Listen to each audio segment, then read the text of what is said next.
से जुड़ गए हैं। इससे पहले कि मैं उनसे सवाल करूं, पहले बड़ी खबर बता देता हूं। हमले की स्थिति में खुद के बचाव के प्रशिक्षण की बात सामने आ रही है। आम लोगों और छात्रों को बचाव का प्रशिक्षण दिया जाएगा। क्रैश ब्लैकआउट उपायों का प्रावधान किया जाएगा। आम लोगों और छात्रों को बचाव का प्रशिक्षण, क्रैश ब्लैकआउट का उपायों का प्रावधान। इस दौरान हमारे साथ अजय जांडियाल लगातार इस वक्त जुड़े हुए हैं। अजय, लगता है वो आहट व घड़ी नजदीक है, या नजदीक है या दूर है, इस बारे में ज्यादा बेहतर वो लोग जानते हैं जिनके हाथ में ये जिम्मेदारी है। लेकिन क्रैश ब्लैकआउट के लिए तैयार होने को बोला गया है या मॉक ड्रिल करने को बोला गया है। आप वहां हैं जो एलओसी और आईबी से सटा हुआ इलाका है, क्या तैयारी है, क्या निर्देश है, किस तरीके से वहां पर देखा जा रहा है?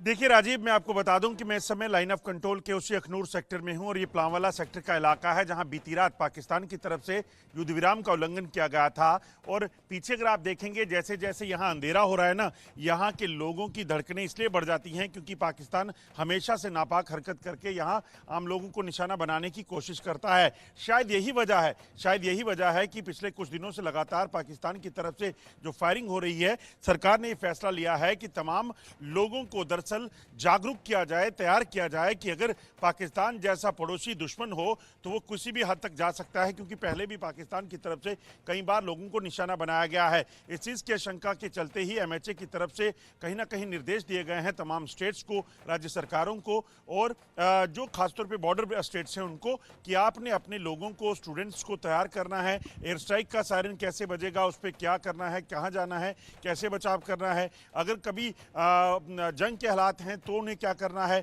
अगर रात को रोशनी को बंद करना है, क्योंकि होता क्या है जब हालात खराब हों, बॉर्डर पर टेंशन हो, जंग के हालात हों, तो दुश्मन हमेशा जिन इलाकों में रोशनी होती है उनको टारगेट करने का प्रयास करता है। तो ऐसे इलाकों में रोशनी को बंद कैसे करके फिर आपको क्या करना है, क्यों करना जरूरी है, कैसे करना जरूरी है, वो सारी चीजें सिखाई जाएं ताकि दुश्मन पाकिस्तान की नापाक हरकतों को जो है वो मुंहतोड़ जवाब दिया जा सके। पाकिस्तान पहले से बहुत टेंशन में था, मगर एमएचए के इस एडवाइजर ने यकीनन पाकिस्तान की टेंशन और बढ़ा दी होगी। राजीव, अगर 2 मिनट देंगे आप तो मेरे साथ तमाम ये लोग हैं बॉर्डर के जो पाकिस्तान की शेलिंग को पिछले कई सालों से लगातार देख रहे हैं, उन्हीं से जानते हैं कि यहाँ पर इनकी क्या तैयारी रहती है, क्योंकि इन लोगों को ये ड्रिल जो है वो सिखाई जाती हैं। ये बताइए कि बॉर्डर पे जब आप रहते हैं, जब फायरिंग होती है तो आपको क्या निर्देश होते हैं कि आपने क्या करना है, जब फायरिंग का अगर सायरन बजे, बिसल बजे, यहाँ क्या किया जाता है? देखो, हमारे जब भी कोई कार्रवाई होती है तो हमारे लोग इतने ट्रेंड हो चुके हैं, क्योंकि हमने 3 लड़ाइयाँ देखी हैं, 65 की, 71 की और करगिल की। 3 लड़ाइयाँ देख चुके हैं हमारे सभी लोग। इनको सभी मालूम है कि अगर सायरन बजता है तो क्या करना है। तो उस वक्त मैं चाहता हूँ, सरकार से भी चाहता हूँ कि जैसे सरकार एडवाइजरी दे रही है कि लोगों को अवेयरनेस होनी चाहिए। अवेयरनेस हमारे तकरीबन 100% एक्समैन है, वो सभी को बता रहे हैं भाई आपने क्या करना और कैसे पोजीशन ले। जरूरी कितनी है?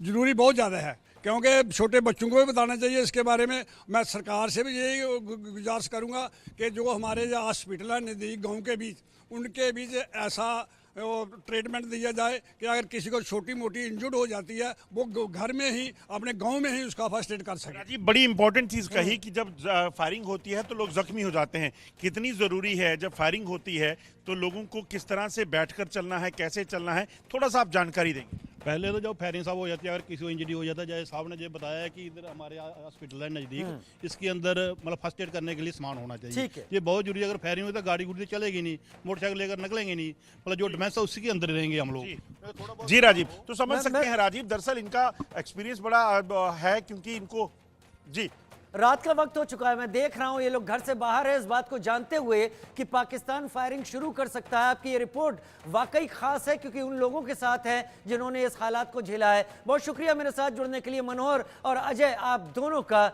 इस जानकारी के साथ। उधर पहलगाम में हुए भयानक आतंकी हमले के बाद घाटी